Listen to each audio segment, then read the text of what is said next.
café-conférence sur le thème de la mise en scène photographique et la photographie comme matériau. Cet échange sera animé par Sophie Bernard, qui se trouve à ma gauche, qui est auteure, journaliste et commissaire d'exposition, en présence d'Estelle Lagarde et de Kim-Lan Nguyen Thi, photographe, dont les œuvres sont exposées ce jour. Et je les remercie toutes les trois de leur présence. Kim-Lan Nguyen Thi, qui a donc ses œuvres qui sont exposées là, et puis Estelle Lagarde. Pour commencer, je vais leur demander à toutes les deux de se présenter succinctement, on va dire, peut-être pour aussi tout de suite délimiter la part. Peut-être on peut monter le son, non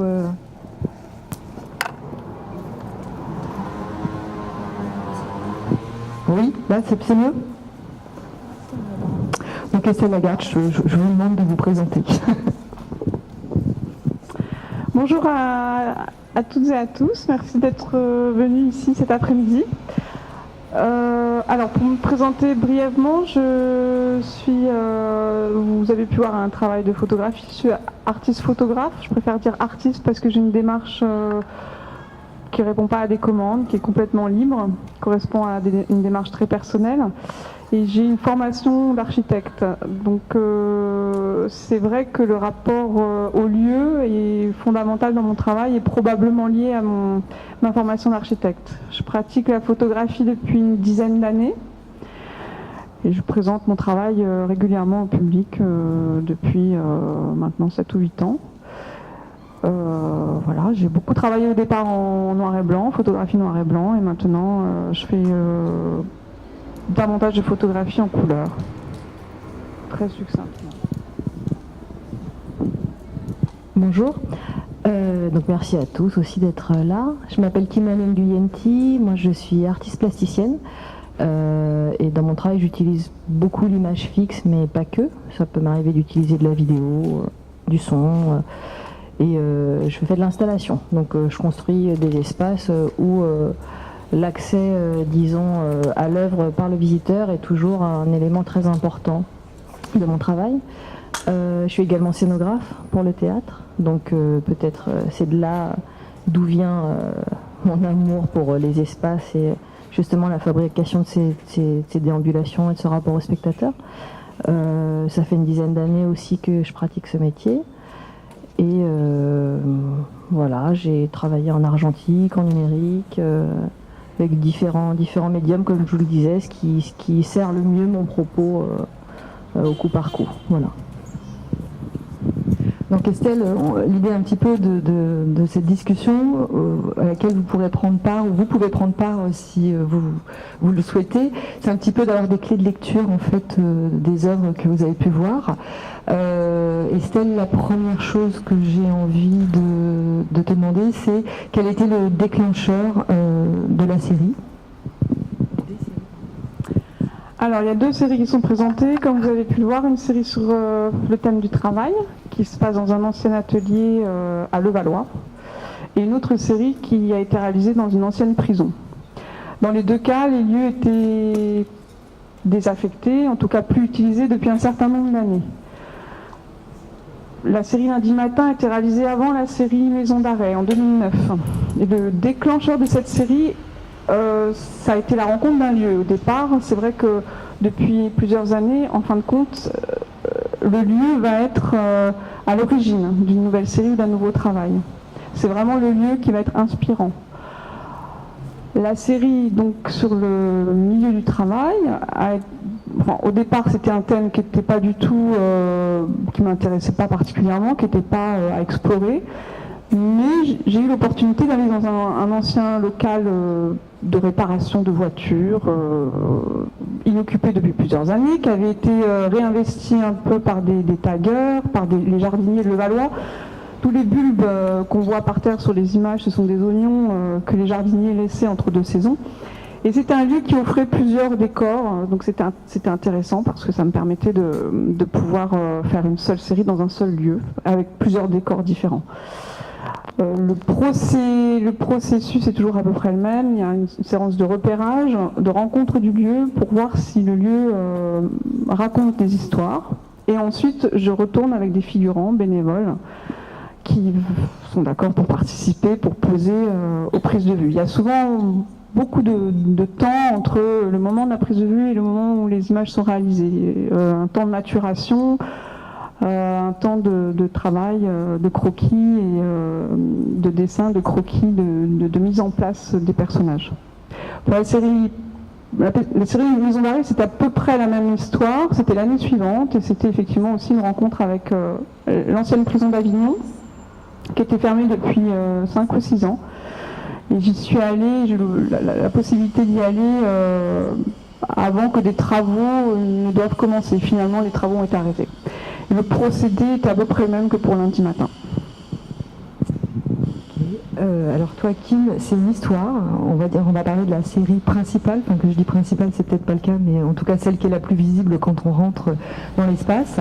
C'est une histoire en fait qui est à l'origine de la série. Oui, alors en fait, moi, dans l'ensemble de mon travail, je me questionne sur les procédés de fabrication du réel, en fait. Comment, à un moment, avec différents procédés tels que la mise en image ou la mise en mots, les définitions, on va faire qu'un sujet ou un objet soit accepté comme étant la réalité. Et il se trouve qu'en 2010, j'ai fait un voyage en Grèce, sur une petite île qui s'appelle Ikaria. Et la personne qui me recevait sur cette île, qui m'a accueilli dans sa maison, m'a raconté l'histoire d'un hôtel qui était présent sur cette île.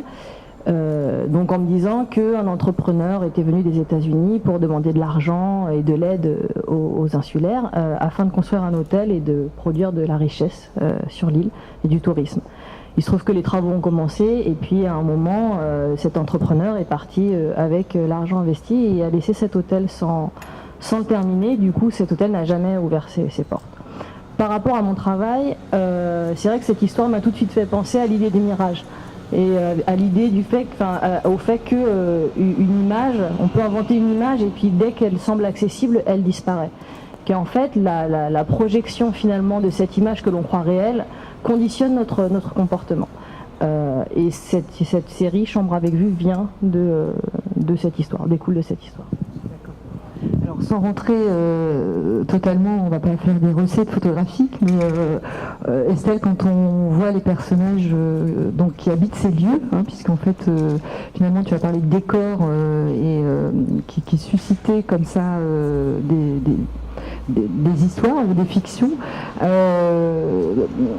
va quand même rentrer un petit peu sur comment tu obtiens cette image de personnage flottant, on va dire, de surimpression, pour raconter un petit peu d'autres histoires ou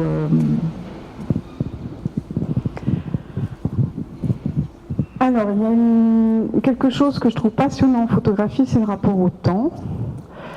Et le temps fait partie de ce travail de façon, à plusieurs niveaux. Il y a effectivement le temps du lieu, le temps des lieux, qui sont des lieux qui ont souvent un passé, qui ont, comme je l'ai déjà dit, qui ont été longtemps utilisés, puis longtemps inutilisés, le temps qui passe. Et ensuite, le temps dans l'image de la photographie, qui en principe est une image fixe. Oui, la photographie est une image fixe, c'est pas une image animée. Par contre, je suis toujours intriguée par la notion de mouvement dans l'image fixe. Donc effectivement, je travaille avec des vitesses de pause lentes en argentique. Et pendant la pause, pendant plusieurs secondes, les figurants sont invités à se déplacer. Alors, il y a plusieurs raisons à ce travail. Effectivement, il y a cette notion, rechercher cette notion de passage de l'humain dans les espaces. Je suis assez fascinée par la fragilité humaine au regard des lieux qui sont peut-être qui tiennent un peu plus que nous, encore que. Donc justement, dans ces travaux-là, on retrouve cette idée que les lieux ont aussi un temps, ne sont pas éternels, un peu à notre image. Et donc les transparences et les notions de mouvement mettent en évidence, je cherche à mettre en évidence ce rapport-là entre le passage de l'humain, le fait qu'on passe, qu'on n'est que de passage, et la permanence des lieux, de façon très relative, permanence toute relative. Voilà, je réponds à la question. Très bien. Alors, Kylian, toi, on va dire que tu invites plutôt le spectateur à traverser l'espace, justement, à le vivre, ou en tout cas à vivre une expérience. Est-ce que tu peux détailler un petit peu ce qui est plus de l'ordre de l'installation du dispositif, puisqu'il y a très peu d'images Alors oui, effectivement, dans l'ensemble de mes installations, en fait, souvent les œuvres s'articulent autour du vide. Et c'est un espace que je laisse en fait au spectateur. Et c'est presque le spectateur qui vient compléter l'œuvre avec sa propre réalité. Quand je parlais de projection et de représentation, d'image désirée, c'est vrai que là, en tout cas dans la série que vous pouvez voir, j'invite vraiment le spectateur à imaginer ce qu'il pourrait y avoir derrière ces fenêtres. À imaginer, moi, ce que j'appelle son paysage d'inscription, en fait. Parce que, comme je disais, par rapport au mirage, il y a un moment, c'est l'image que l'on se fait de la réalité qui vient conditionner notre comportement. Et c'est un petit peu ce que j'invite le spectateur à faire dans cette installation. Donc, effectivement, il y a assez peu d'images parce que... finalement, le centre d'intérêt n'est pas que dans l'image, mais vraiment dans tout le dispositif et dans la façon dont ce dispositif va inviter le spectateur à se projeter à la fois au-delà des fenêtres, au-delà de ces rideaux, peut-être réfléchir d'où viennent ces lumières, de quelle est un petit peu l'architecture entre le réel et la fiction, qu'est-ce qu'on peut se raconter de ce qui n'est pas visible. Voilà. Donc Estelle, toi, moi je trouve que ton travail, il a un caractère assez narratif. On a l'impression que tu veux nous raconter des histoires, enfin que tu nous racontes des histoires. Finalement, le terme histoire, il est à prendre dans plusieurs sens d'ailleurs. Donc on peut peut-être aborder justement le fond, la symbolique ou la signification un petit peu des univers que tu nous invites à contempler aussi. Alors, bon, c'est bien quand le spectateur aussi il se fait son idée, ça c'est vrai, c'est quelque chose auquel je tiens. Mais dans la série Lundi matin, il y a eu un croisement de circonstances entre le lieu et la crise de 2009. C'était au moment où tous les journaux nous envahissaient de gros titres sur les conditions, sur les licenciements, sur les difficultés économiques des entreprises, pour les problèmes du salariat, les problèmes du patronat, les problèmes de tout le monde dans le milieu du travail. Et en fin de compte, c'est arrivé au même moment où je suis allée dans un ancien local de travail. Donc ces deux facteurs se sont croisés et j'ai eu envie, enfin il y a eu une inspiration de transformer un petit peu ces gros titres de journaux en images. Bon, à ma façon, c'est sûr, revisiter. Alors c'est vrai que moi, je l'ai fait avec un petit peu d'humour, hein, même si ça ne se perçoit pas forcément. J'avais envie d'alléger un petit peu toute cette lourdeur autour de ce thème. Bon, le résultat reste quand même des images qui peuvent être assez chargées, forcément, parce que voilà, le thème l'est. Et pour la prison, en fin de compte, je me suis beaucoup documentée. C'était un sujet qui m'intéressait beaucoup, l'enfermement et surtout la punition sociale, comment punir, à quoi ça sert de punir et comment on le fait et qu'est-ce qu'il en ressort après derrière pour l'individu. On se rend compte que c'est pas forcément la meilleure solution. En tout cas, il y a un vrai questionnement aujourd'hui autour de la prison et de l'enfermement, de ce que ça donne après derrière. Et donc cette rencontre avec cette prison était l'occasion de lire plusieurs ouvrages sur le thème de l'enfermement, de la punition. Et là encore, une volonté de réinterpréter ces écrits avec... souvent les mots me servent de point de départ, servent de point de départ aux images. Donc il y a plusieurs titres, que ce soit dans la série du travail ou dans la série de la prison, qui sont le point de départ des images. Bon, dans la prison, il y a énormément de termes, redressement, liberté conditionnelle, quartier libre, et puis dans l'univers du travail, c'est la même chose. Voilà. Donc, après, c'est vrai que chaque personne est invitée aussi à s'y projeter et à se raconter sa propre histoire. Et toute la difficulté, en fin de compte, dans ma démarche, telle que j'essaie de la pratiquer, c'est de laisser une marge de mystère, une marge d'ouverture, que ce soit pas trop pictural, que ce soit pas trop alors narratif oui, mais sans aller trop loin, il ne faut pas qu'on tombe dans l'illustratif, Et ça, c'est un enjeu que j'essaye toujours de tenir. Enfin, voilà. Être sur une frange assez courte, à la fois de évoquer une histoire, mais sans en dire trop. Sans forcément en donner tous les aboutissements. Alors, toi, il n'y a pas de légende non plus, donc finalement, les spectateurs se retrouvent dans l'espace peut-être un peu déroutés, d'ailleurs, avec donc une deuxième œuvre qui s'appelle Point de vue, hein, c'est ça, voilà. Je ne sais pas si vous avez remarqué, donc qui est sur... je vais te laisser en parler, peut-être, ça sera mieux. Oui, dans l'espace d'exposition, il y a également 2 longues vues en fait qui sont à disposition. Je ne sais pas si tout le monde a pu les voir, et qui permettent en fait de voir 2 photos qui sont en haut des fenêtres, qui sont à un format qui est un 20-30, donc un format assez petit de photos. Et en fait, à travers la longue vue, on a la possibilité de renverser, enfin, c'est important pour moi de renverser un certain rapport d'échelle, c'est-à-dire à un moment qu'il y ait des photos qu'on puisse finalement englober avec notre vision, qui sont celles qui sont affichées qui sont encadrées sur les fenêtres.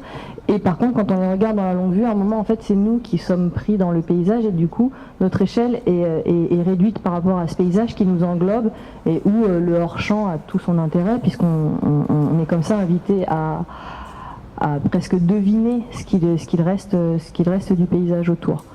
Peut-être j'y reviendrai après, mais c'est une série qui est tirée aussi d'une lecture à la base, qui était une lecture sur le Modulor de Le Corbusier, qui, pour faire assez rapidement, s'est basé sur un homme d'une stature d'1,83 m pour créer une échelle qu'il voulait universelle.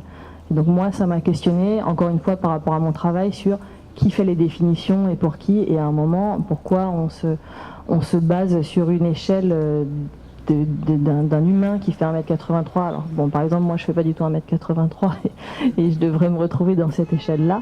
Et du coup, ça m'a comme ça amené à me questionner sur comment constamment on essaye de mettre le monde à notre échelle pour mieux y vivre finalement.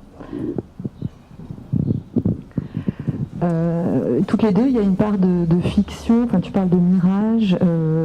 Chez toi, Estelle, on peut plus parler de fiction, en tout cas de fil tendu entre le réel et l'imaginaire, entre le vrai, le faux. Donc tu es aidé en cela par le procédé que tu utilises, en fait, qui quand même tout de suite nous donne à voir une image dont on s'interroge pour savoir si elle décrit le réel ou justement elle raconte une histoire. Peut-être tu peux un petit peu définir finalement si c'est plus des personnes, des fantômes, si on est dans le réel, dans l'imaginaire.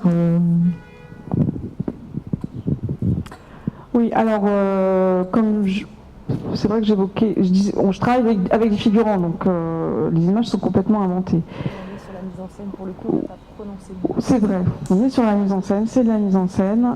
Il n'y a pas la volonté de vouloir recréer le réel. Non, il y a des photographes qui font très bien ça, la photographie de reportage. Moi, c'est pas du tout c'est pas ce que je sais faire, c'est pas ce qui m'intéresse. Ce qui m'intéresse, c'est de effectivement réinterpréter les choses, voilà, à ma façon. Après, on comprend pas. Est-ce qu'il y a quelque chose à comprendre? Bon, ça, je sais pas, c'est pas mon problème. L'idée, simplement, c'est de réinterpréter les choses. Le fait qu'effectivement, il y a des personnes qui me demandaient pour la prison, notamment, qui me dit, je me suis posé la question, est-ce que c'était des vrais détenus ou des faux détenus Mais je trouve ça intéressant, parce que pour moi, c'est évident que c'est du faux, si je peux dire, c'est de la mise en scène. Mais je trouve ça intéressant que les personnes se posent la question. Et pour lundi matin, effectivement, on est aussi un petit peu dans ce même registre. Je sais qu'il y a des gens qui se posent la question à un moment donné. En tout cas, que ça les effleure. Pourquoi pas? Je trouve que c'est très bien.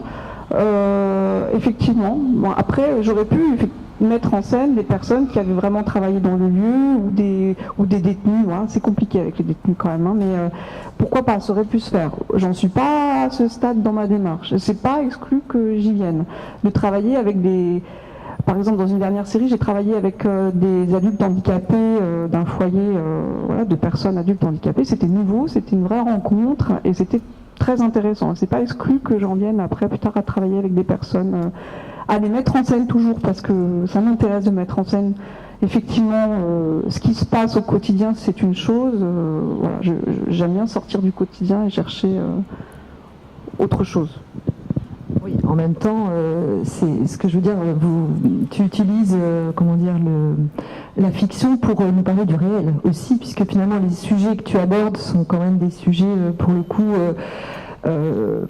Ancrés dans une réalité quotidienne et ordinaire, je veux dire, ou en tout cas des sujets qui ont aussi un caractère universel, dans la mesure où c'est des questions, que ce soit le monde du travail ou que ce soit l'enfermement, qu'on peut prendre dans un sens physique ou mental, ce sont des choses auxquelles chaque individu est confronté.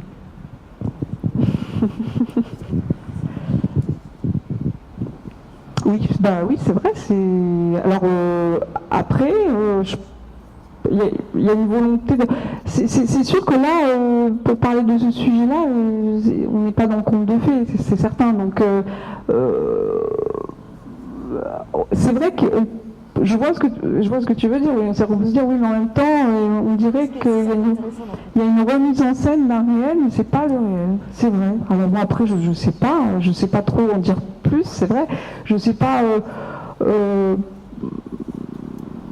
pourquoi. Je sais que si je voulais vraiment parler du travail, il y a j'ai pas de nom là en tête, mais encore une fois, il y a des reportages. Qui sont très beaux sur les milieux de l'usine. J'en ai vu circuler il n'y a pas si longtemps dans les abattoirs, avec des images incroyables des personnes qui travaillent dans les abattoirs. On pourrait se poser la question pourquoi finalement refaire des mises en scène qui sont à la fois proches du réel. Oui, c'est vrai, je sais pas. Moi je me pose pas pourquoi. Non, ce que je veux dire c'est l'idée que les artistes aussi ont une façon justement de parler du monde ou de regarder le monde ou d'avoir un point de vue sur le monde qui leur donne une autorisation, une liberté très large sans passer forcément par le documentaire, c'est-à-dire par le réel pur. Donc, est-ce que c'est vraiment une question? Mais en tout cas, l'idée c'était, est-ce que cette part de fiction, elle ne t'empêche pas, je veux dire, d'aborder des sujets graves, des sujets en même temps ordinaires, quoi. C'est ça que je veux dire, quoi. Ah oui, non, enfin, je crois pas.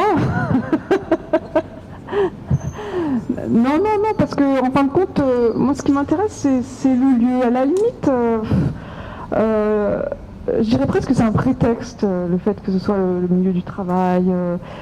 C'est le lieu qui va inspirer une histoire, mais finalement, il y a eu ce prétexte des gros titres des journaux. Après, le thème de la prison, c'est un petit peu différent parce que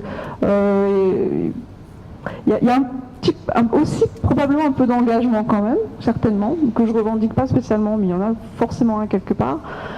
Mais néanmoins, comme il n'y a pas une volonté d'être, c'est pas le sujet, l'objet, le projet d'être dans l'engagement. C'est pas donc voilà. C'est un fil un petit peu comme on est entre le réel et la fiction. Je crois, Kim, tu voulais dire quelque chose? Oui, non, mais ce que je trouve intéressant dans ce que tu dis aussi, c'est de dire qu'à un moment, en tant qu'artiste, on a aussi la possibilité de déréaliser ce qu'on présente et par là même, en fait, de provoquer un engagement de la part du spectateur. Donc, de toute façon, en traitant aussi des sujets inscrits des sujets de société, il y a un moment où le fait de les déréaliser, le spectateur vient interpréter une image et vient, lui, s'engager dans un questionnement sur ce sujet-là. Donc, effectivement, moi, c'est ce que je trouve intéressant, en tout cas, dans ton travail aussi. C'est à nous d'interpréter ces scènes aussi. C'est-à-dire que toi, tu nous donnes des pistes, mais voilà. Non, mais c'est un petit peu ça. C'est un point de départ. D'ailleurs, on a parlé, la série Lundi matin n'est pas légendée parce que l'espace ne le permettait pas. Mais en même temps, à l'origine, les photos sont légendées. Enfin, d'ailleurs, voilà, donc ce que je veux dire, c'est en effet susciter quelque chose chez le spectateur sans forcément parler d'engagement, etc. Et justement, je voulais, puisqu'on a beaucoup parlé des lieux et que pour chacune de vous, les lieux sont importants, je trouve qu'il y a une très très bonne adéquation pour toutes les deux entre ce lieu assez merveilleux et ces espaces d'exposition qui sont en très bonne résonance, je trouve, avec les thèmes abordés dans vos travaux. On peut peut-être en dire un petit mot. Oui, avec plaisir. Oui, le site Amigra que je connaissais auparavant avant de venir exposer, bon, déjà effectivement une architecture intéressante pour le moins. Et quand on m'a proposé de venir présenter, alors c'était maison d'arrêt au départ, mais assez vite, lundi matin, s'est imposé. En fin de compte, les deux séries fonctionnent bien ensemble. Et dans ce lieu particulièrement, et pour le choix des espaces, c'était aussi très très évident finalement, très évident, parce que l'atelier 2 est une salle, donc l'atelier 2 c'est là où il y a la série sur la prison, est une salle assez froide de par son éclairage, les néons, est une salle carrée, très simple, de facture, grande hauteur sous plafond, des fenêtres avec des allèges hautes, et on retrouve finalement dans les images de maisons d'arrêt des fenêtres avec des allèges hautes, comme il y a dans les prisons. Et puis, en fin de compte, voilà, surtout la prison d'Avignon a également des fenêtres anciennes, arrondies au niveau du linteau. Et pour la série lundi matin, c'est vrai que la serre aussi, en fin de compte, convient très bien, avec ce mur ancien qui est resté à l'état brut.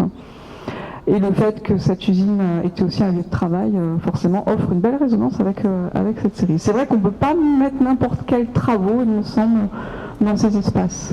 Oui. Oui, ben moi c'est un petit peu pareil. C'est vrai que d'avoir la possibilité d'exposer dans un lieu qui a finalement changé d'identité au cours du temps, reprend moi une idée que j'avais dans la série Chambre avec vue et effectivement aussi avoir ces grandes fenêtres comme ça qui ont une forme un petit peu particulière, je trouve que ça résonne bien avec moi les fenêtres que je propose dans mes photos. Voilà, ça fait un beau vis-à-vis quoi. Tu peux peut-être revenir sur les photos qui sont faites sur le lieu. Pardon, je ne comprends pas bien la question. Non, je veux dire, on a parlé de lieux en mutation, en tout cas qui avaient changé de fonction et qui retrouvaient une nouvelle vie. En fait, le point commun entre les 6 ou 7 images de l'installation, c'est justement, ce sont des lieux qui ont vécu plusieurs vies. Oui, bah, c'est à peu près tout. Enfin, c'est-à-dire qu'effectivement, toutes les photos n'ont pas été prises dans le même lieu. Lorsque je parlais de cet hôtel, c'est vrai que les premières photos ont été prises dans cet hôtel, puis après, moi, j'ai poursuivi la série dans différents lieux que j'ai croisés par ailleurs, à différents endroits de France et d'ailleurs, et qui étaient à chaque fois en fait des lieux dont l'usage premier a été modifié.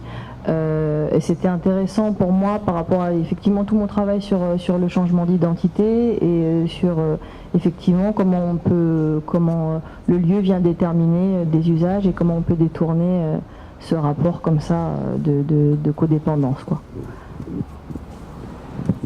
Je ne sais pas à ce stade si vous avez envie de poser des questions à nos invités puisque vous avez vu les expositions.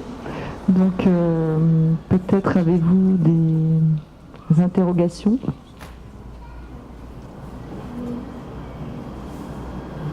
Oui. Je sais pas. Merci. J'avais une question sur la technique photographique employée lorsqu'on voit le lieu avec des personnages un peu fantomatiques. Ça m'a fait penser, je ne sais pas si c'est la même technique utilisée que pour le paint lighting, je ne sais plus si ça s'appelle comme ça, où on voit une image avec des mouvements lumineux et on ne voit pas la personne qui les dessine parce que je pense que c'est une pose lente, donc la personne ne reste pas assez longtemps pour imprégner de son image. D'accord. Oui, c'est exactement ça. Il n'y a pas de superposition d'images. Ça pourrait être également la technique de la superposition d'images, qui est une technique classique en photographie. C'est pas de la surimpression en photographie traditionnelle, argentique. Après, le numérique, c'est encore autre chose, mais ça se fait aussi également sur Photoshop, bien sûr. On peut soit utiliser la surimpression à partir d'un même négatif, on expose deux fois des images différentes, mais sur le même négatif. Donc ça crée ça peut créer effectivement des effets fantomatiques, ça peut créer des espaces complexes si on superpose des espaces différents. Voilà, ça peut faire des choses très belles, ou pas, d'ailleurs, peu importe, d'ailleurs. Et puis, très belle, oui, je m'aventure un peu, pas forcément. Est-ce qu'il y a des déchets, par exemple, pour faire... Alors moi, je n'utilise pas la surimpression, ouf, ça, je m'envoie pas des fleurs. Non, en fait, moi, j'utilise la vitesse de pose lente. Comme j'ai un petit peu évoqué au début, probablement cette interrogation par rapport au temps qui passe, un peu une obsession. Donc la pose lente, c'est autre chose. A priori, le lieu est bien fixe, bien figé, c'est le même lieu. Par contre, pendant la pose, il va se passer des choses. Donc effectivement, le light painting dont vous parlez, c'est assez spectaculaire parce que ça se passe la nuit et du coup, on ne voit pas les gens qui dessinent les lettres avec une lumière. Le light painting, pour ceux qui ne connaissent pas, c'est en fin de compte des formes qui sont dessinées par la lumière, par un trait de lumière souvent, ou un flux de lumière. Mais le procédé, c'est exactement le même, en fin de compte, c'est-à-dire un déplacement ou le mouvement des personnes. Une photographie dans la série de Maisons d'arrêt, où j'ai intitulé Le cinéma, avec une scène où j'ai demandé aux figurants de bouger leur tête parce que je voulais qu'ils perdent leur identité, en fin de compte.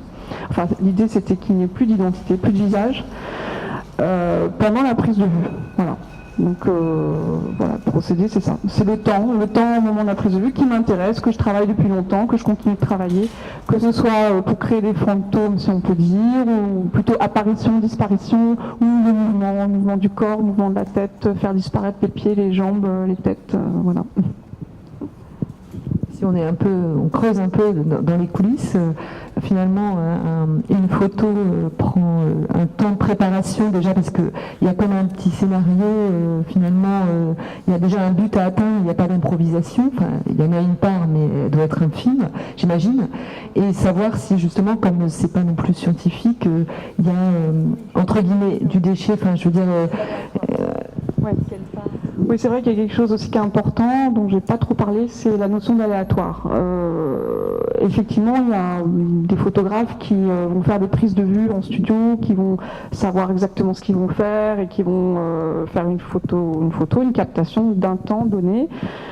Dans la démarche qui est présentée ici, il y a une notion d'aléatoire que je trouve très intéressante, qui me coûte assez cher en argentique, parce qu'effectivement, il y a beaucoup de déchets, faut reconnaître.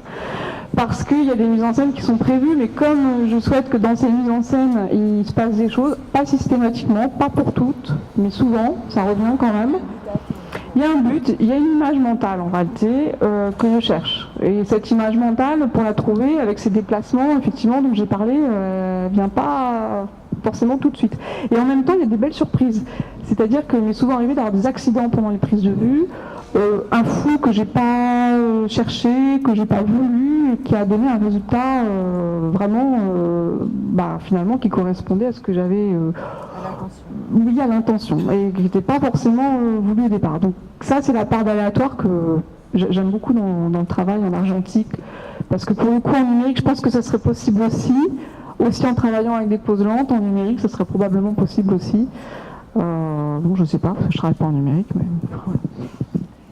Alors, tes images, on se dit que je veux dire, je ne sais pas s'il y a quelque chose à dire justement sur la technique que tu emploies. Elles ont l'air plus simples. Le sont-elles vraiment? Mais en tout cas, c'est vrai que moi, il n'y a pas de mise en scène. Après, par rapport à la technique, le fait d'avoir effectivement à chaque fois les fenêtres qui sont blanches, ça joue sur la surexposition. Et donc effectivement, il y a aussi une notion de temps, comme dans le travail d'Estelle, donc pas le même forcément, mais en tout cas, voilà, c'est ce temps-là qui joue pour toujours surexposer la fenêtre et par contre avoir un intérieur lisible et correctement exposé. Voilà. Et pour l'autre série où il y a un personnage, on se pose la question finalement, ce sont des images que tu as fait toi-même, que tu as... tu pourrais emprunter, je veux dire... Non, c'est également des images que j'ai faites moi-même, voilà, qui ne sont pas mises en scène non plus. Et enfin... Ce qui veut dire que ce ne sont pas des personnes que tu connais, c'est des personnes que tu as captées. Alors, c'est des personnes que je connais mais que je n'ai pas dirigées. Par contre, elles ont, par exemple, pour l'une d'entre elles là, qui est exposée ici, c'est vrai que c'est une image pour laquelle je me suis levée très tôt. Je me suis levée à 5h du matin. Je suis arrivée au pied d'un volcan où il y avait vraiment la brume. Enfin, par contre, j'ai choisi le paysage et le moment de la captation. Et j'étais avec des gens et je ne les ai pas fait poser. Mais voilà. Je vous enjoins à poser une nouvelle question.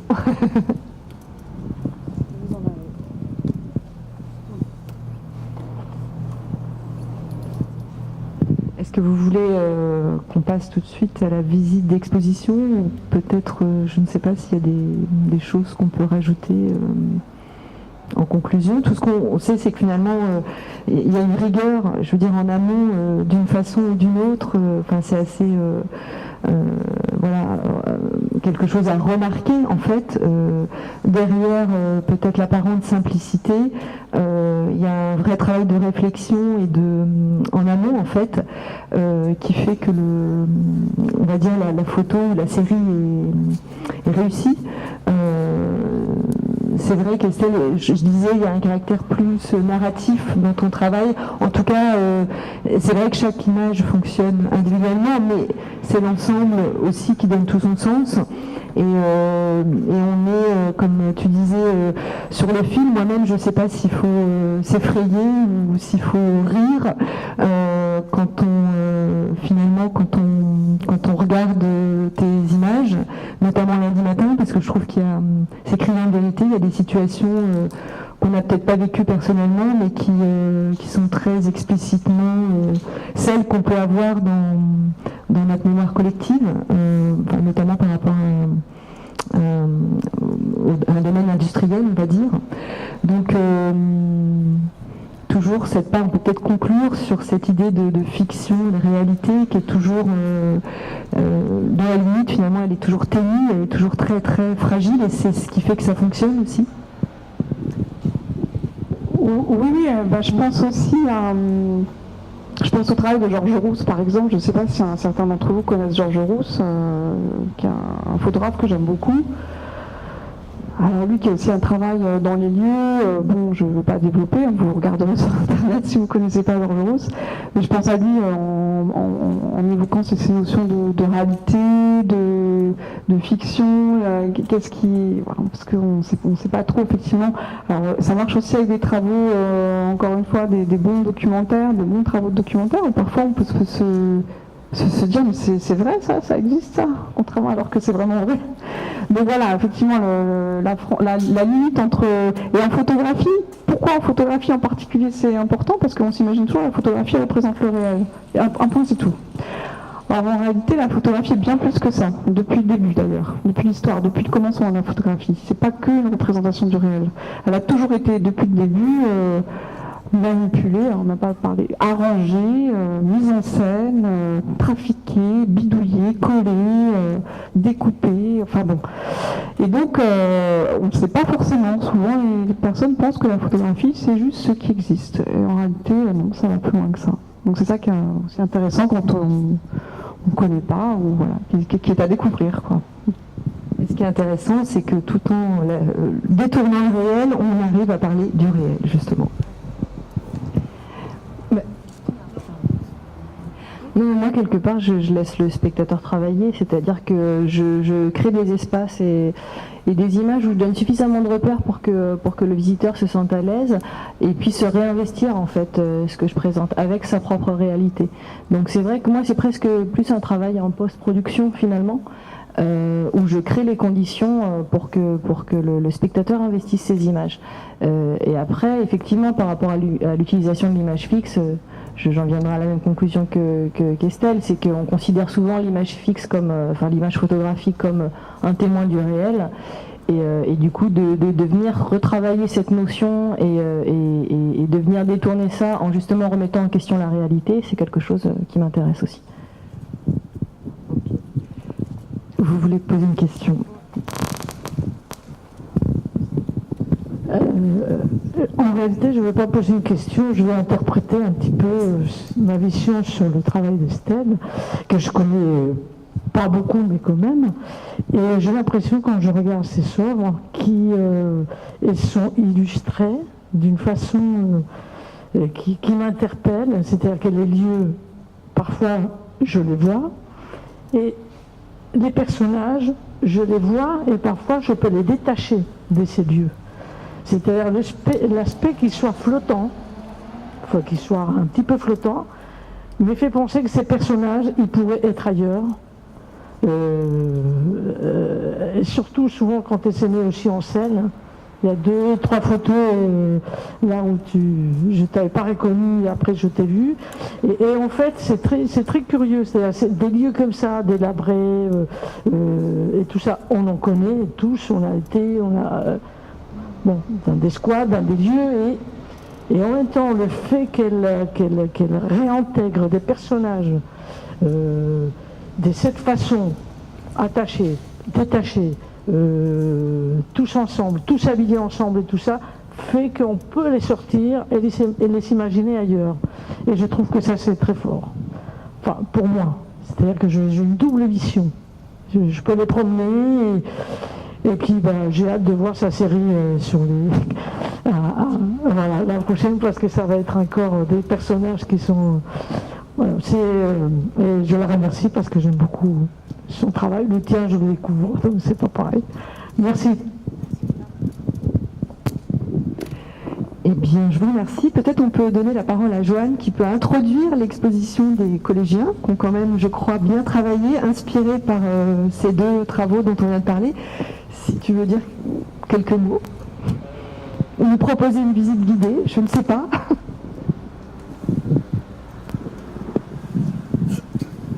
Alors, bonjour à tous. Donc c'est un travail que nous avons mené avec des élèves qui ont choisi le parcours d'éducation artistique et culturelle au brevet des collèges, et des élèves volontaires de 4e également.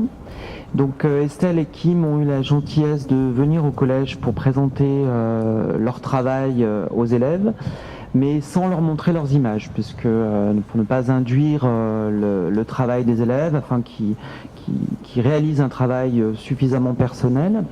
Donc une fois qu'on a eu la visite d'Estelle et Kim, les élèves ont travaillé durant 3 semaines à la maison, en voyage, voilà, sur des thèmes complètement différents, enfin sur une iconographie complètement différente pour chacun d'eux, mais tout en gardant en tête les notions de Kim et Estelle qu'ils avaient entendues pour la présentation. Voilà, ce qui donne un travail superbe. Je suis vraiment, moi je suis bluffé du travail des élèves, qui est quasiment professionnel. Enfin, il y a vraiment une qualité plastique, une qualité esthétique qui est présente. Voilà, des beaux formats, des choses vraiment très étonnantes, très personnelles. Donc c'est un beau départ. J'espère qu'ils continueront la photographie, que ça leur a donné envie de faire un peu plus de photographie, parce que la plupart d'entre eux n'en faisaient pas auparavant, ou peut-être de la photographie comme ils font très régulièrement, selfie, enfin photographie avec un appareil photo. J'espère que ça va vraiment leur donner envie de réaliser les photographies, ensuite de les voir en fait matériellement, enfin de les voir imprimées, voilà. Donc c'était un beau projet. Je remercie beaucoup Estelle, je remercie beaucoup Estelle et Kim, Garance aussi Gapati qui nous a permis de réaliser ce projet, parce que vraiment c'est un honneur d'être reçu ici, et j'espère que les élèves sont contents d'avoir leur photographie. J'ai eu plein de compliments en tout cas, vraiment c'est super quoi. Voilà, merci à tous de vous être déplacés, d'être venus ici aujourd'hui pour voir leurs travaux aux côtés de Kim et d'Estelle. Voilà, donc le programme continue avec l'exposition. Si vous voulez, justement, c'est peut-être plus facile de leur poser des questions en déambulant dans les expositions. Voilà, bonne continuation. Merci.